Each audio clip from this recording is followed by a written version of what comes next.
ఇది Aurangabad railway station. ఒక్కొక్క area ఒక్కొక్కలా అనిపిస్తుంది. చాలా బాగుంది. ఎంట్రన్స్ గంభీరంగా కనిపిస్తుంది. ఇది ఇది చూడండి. ఇగోండి మా ఫ్యామిలీ అంతా కలిసి వచ్చాము అజంతా, ఎల్లోరా కేవ్స్ ఇవన్నీ కూడా తిరగడం కోసం. ఈయనే మా మామయ్య. ఇదే ఇప్పుడు మనం బుక్ చేసుకున్నాం. ఇక్కడ నుంచి వెహికల్స్ అన్నీ అందుబాటులో ఉంటాయి. చాలా ఎక్కువైతే ఎక్స్పెన్సివ్ ఏం కాదు, కానీ మినిమం ఒక 2000-3000 మధ్యలోనే అయిపోతుంది. మొత్తం అన్ని ప్లేసులు చూపిస్తారు. ఇదే మన వెహికల్. ఈ ప్లేస్లన్నీ కూడా మనకి ఈ వెహికల్లో తీసుకెళ్ళి మళ్ళీ సాయంత్రం మనకు నచ్చిన టైంలో తీసుకొచ్చి డ్రాప్ చేస్తారు. ఈయన మన డ్రైవర్ గారు. భయ్యా శివారలో ఇప్పుడు మేము వెళ్తున్నాము.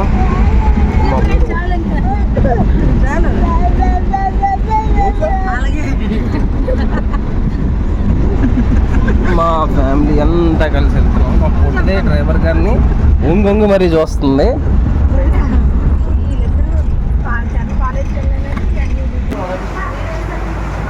ఇడ్లీ తీసుకున్నాము. రీజనబుల్గా అయితే ఉన్నాయి మనకి. అందరం కలిసి టిఫిన్ చేద్దామని ఇక్కడికి వచ్చి వెయిట్ చేస్తున్నాము. డిప్ ఇడ్లీ అనేసి ఇలా చెప్పి ఇచ్చేస్తున్నాడు ప్లేట్లో పెట్టేసి మన భయ్య అయితే.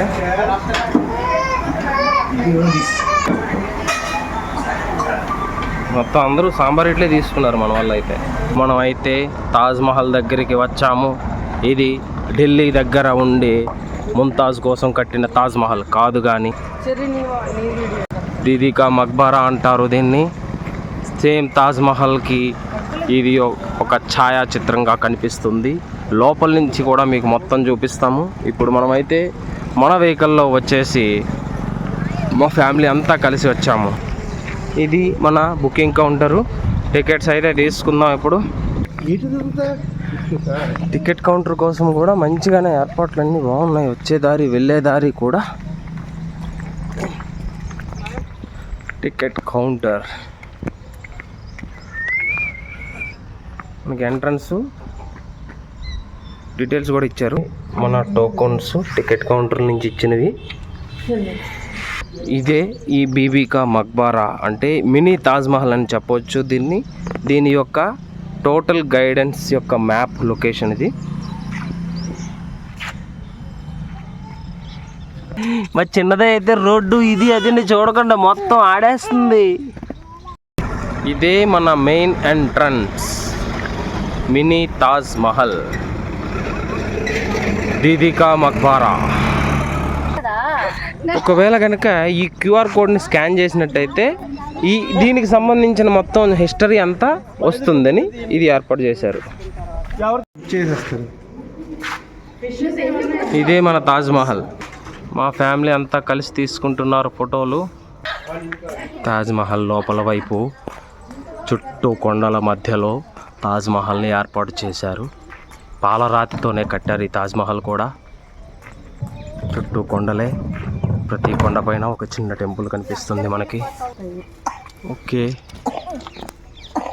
ఇది బ్యాక్ సైడ్ నుంచి సాయంత్రం పూట వాటర్ ఆన్ చేస్తారు, అప్పుడు ఇది బాగుంటుంది.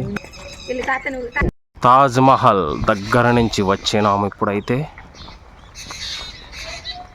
ముంతాజ్ కోసం కట్టిన తాజ్మహల్కి ఇది ఛాయాచిత్రంగా కనిపిస్తుంది. ఇందులో మొత్తం పాలరాతిని అయితే ఉపయోగించలేదు, కానీ అక్కడక్కడ కొన్ని డిజైన్స్లో ఆ పైనున్న గోపురంలో పాలరాతినే వాడారు. మిగతా అంతా సిమెంట్తో చేసినవే కనిపిస్తాయి. ఇదైతే తాజ్మహల్కి అయితే ఈ పిల్లర్స్ దీని నుంచి చాలా డిస్టెన్స్ ఉంటాయి, కానీ ఇక్కడ చాలా దగ్గర ఉన్నాయి. ఏదైనా ప్రమాదం జరిగితే కనుక ఈ పిల్లర్ వెళ్ళి దాని మీద పడిపోయే ప్రమాదం ఉంది. కానీ మన ఒరిజినల్ తాజ్మహల్కి అయితే అటువంటిది ఎలాంటి ఇబ్బంది లేదు, ఎందుకంటే ఆ పిల్లర్స్ చాలా దూరంగా ఉంటాయి కాబట్టి ఎంత పెద్ద భూకంపం వచ్చినా మెయిన్ ఆ తాజ్మహల్ ఇప్పటికీ చెక్కు చెదరకుండా ఉంటుంది. ఇవి 4 వైపులా ఉండే పిల్లర్స్. ఇప్పుడు మనమైతే పైకి ఎంటర్ అవుతున్నాం. ఇవి గోల్డెన్ గేట్స్ టైప్లో ఉన్నాయి. మెట్లు రౌండ్స్లో ఇచ్చారు పైకి వెళ్ళడానికి. ఎంట్రన్స్లోనే మనకి అతి దగ్గరగా పిల్లర్ అయితే కనిపిస్తుంది. ఇక్కడ వర్క్ కూడా జరుగుతున్నట్టుగా అనిపిస్తుంది. ఇది తాజ్ మహల్.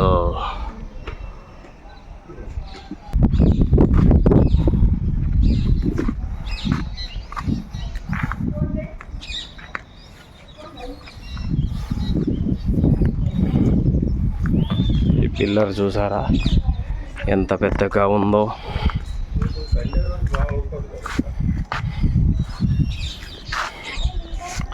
చాలా పెద్ద సైజు పిల్లర్ ఇది.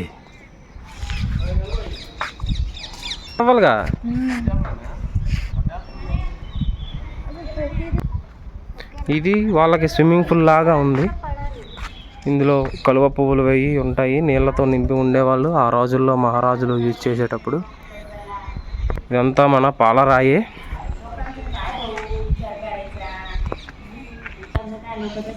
ఇది లోపల వైపు, ఇది కింద సమాధి వైపు వెళ్ళడానికి అనుకుంటాను, అందుకనే ఇది క్లోజ్ చేసేసి ఉంది. చూడొచ్చు, ఇదంతా ఒరిజినల్ పాలరాతిని చెక్కి చేసినవి. ఇదంతా కూడా డిజైన్స్ పాలరాతితో చేసిన ఎంట్రన్స్ ఇది. ఈ డిజైన్ అయితే మామూలుగా సిమెంటు సున్నంతో తయారు చేసినది.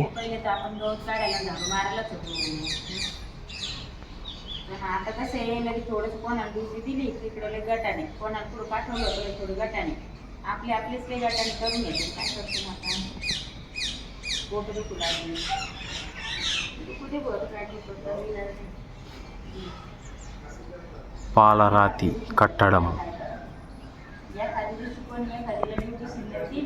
ఇప్పుడు లోపలికి వచ్చాం మనం. లోపలంతా కూడా అక్కడ డబ్బులు వేస్తారు ఆమె యొక్క సమాధి పైన. ఇది దీదీకా మక్బర్ మెయిన్. ఆమె యొక్క మృతికి చిహ్నంగా షాజహాన్ కట్టినట్టు ఈ తాజ్మహల్ కట్టారు. చాలామంది చిల్లర దీన్నంతా నింపేస్తుంటారు.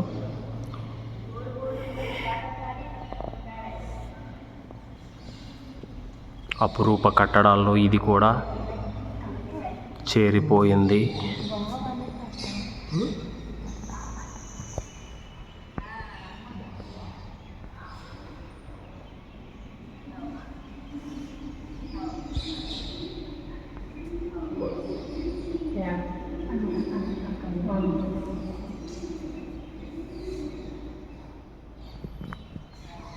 పాలరాతి, ఇన్నరంతా కూడా పాలరాతితో చేయబడిన డిజైన్సే చూడవచ్చు మనము.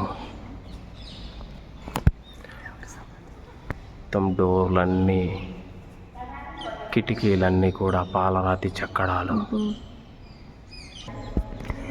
లోపలే సగం వరకు, ఇక్కడ వరకు పాలరాతి, ఇక్కడి నుంచి ఇదంతా కూడా అప్పట్లో యూజ్ చేసిన సున్నం.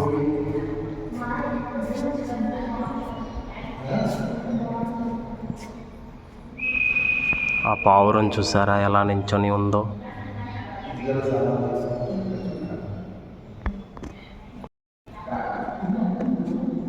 ఇది ఆమె యొక్క సమాధి.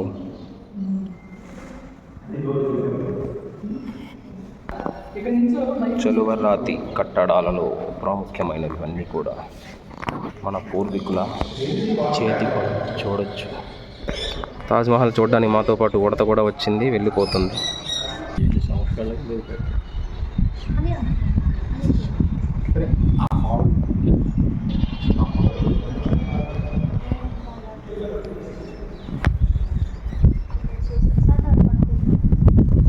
ఇదైతే లోపలికి వెళ్ళడానికి ఎంట్రన్స్, కానీ ఎవరికి అలౌడ్ లేదని క్లోజ్ చేయడం జరిగింది. సమాధే మా వాడికి స్మెల్ రావట్లేదట. రేపు తీసుకొచ్చి ఒక 2 ఎముకలు పెట్టేద్దాం ఇక్కడ. అవును, అదే డౌట్ నాకు కూడా వస్తుంది. మినిమం స్మెల్ అంటే రావాలి కదా, కానీ స్మెల్ రావట్లేదు.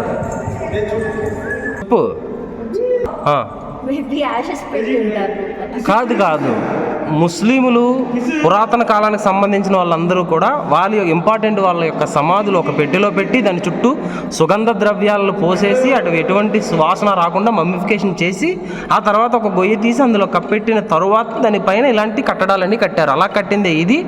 మరియు ముంతాజ్ మహల్ కోసం కట్టిన తాజ్ మహల్. వరకు చెప్పిన స్టోరీ అంతా కూడా ఇదే సమాధి గురించి సంబంధించినది. తాజ్ మహల్ చూసిన ఆనందంలో మా మేడం గారు అయితే తిరిగేస్తున్నారు మొత్తం రౌండ్లు. కూడా స్కాన్ చేస్తే కనుక మొత్తం డీటెయిల్స్ అన్నీ మనకి వచ్చేస్తాయి. ఎవరికైనా ఇంట్రెస్ట్ ఉంటే కనుక పూర్తి డీటెయిల్స్ కోసం దీన్ని స్కాన్ చేసుకోండి. ఈ అన్నిటికీ ఏదో స్టోరీ ఉంటుంది. ఒకవేళ వాళ్ళు ఆ స్కానర్లో మొత్తం వచ్చేస్తాయి. ప్రతి దాంట్లో స్కానర్ అదే నమాజ్ చేసుకున్న ప్లేస్ అయితే మొత్తం తీస్తాను.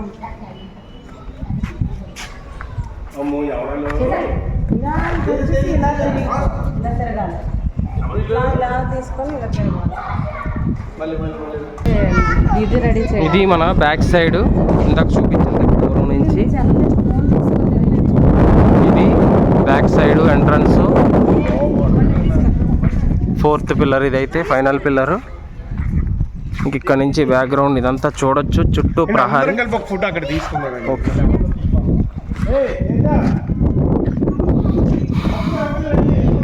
పురాతనంది కాబట్టి కొంత పాడైంది అక్కడ. పెయింటింగ్ సంథింగ్ అక్కడ పెచ్చులు ఊడిపోయినట్టుగా అనిపిస్తున్నాయి. ఇవి ఇంకా మంచిగా సంరక్షిస్తుంటే కనుక టూరిజం బాగా ఇంకా డెవలప్ అవుతుంది.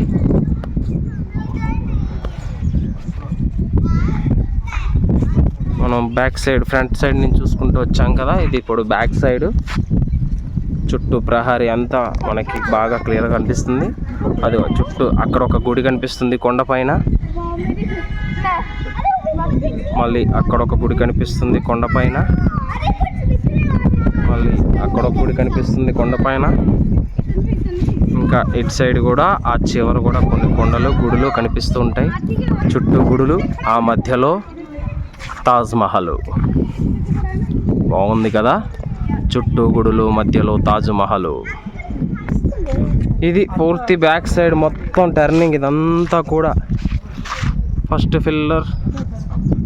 పిల్లరు తాజ్ మహల్. దీని వెనక 2nd pillar, 3rd pillar, 4th పిల్లర్తో కలిపి మనం తాజ్ మహల్ మొత్తాన్ని పూర్తి చేసేసుకున్నాము. ఇప్పుడు ప్రయాణమై వేరే ప్లేస్కి వెళ్దాం. Okay, bye.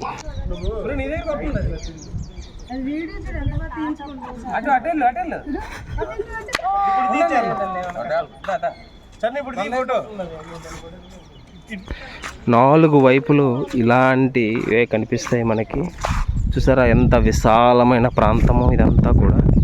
కొన్ని వందల ఎకరాల్లోనే అప్పట్లో ప్రతి కట్టడం కూడా కట్టేవారు. రాను రాను భూమికి డిమాండ్ ఎక్కువైపోవడం వల్ల ఆ ప్లేస్లన్నీ కబ్జాలు అయిపోతూ వచ్చాయి. మెయిన్ గేట్ ఎంట్రన్స్, ఇంత పెద్ద గేట్ ఇది చూడొచ్చు. ఒకటే చెక్కతో దానికి చుట్టూ ఇత్తడి తాపడం వేసి మంచిగా డిజైన్ చేశారు. చిన్న డోర్ కూడా సెట్ చేశారు.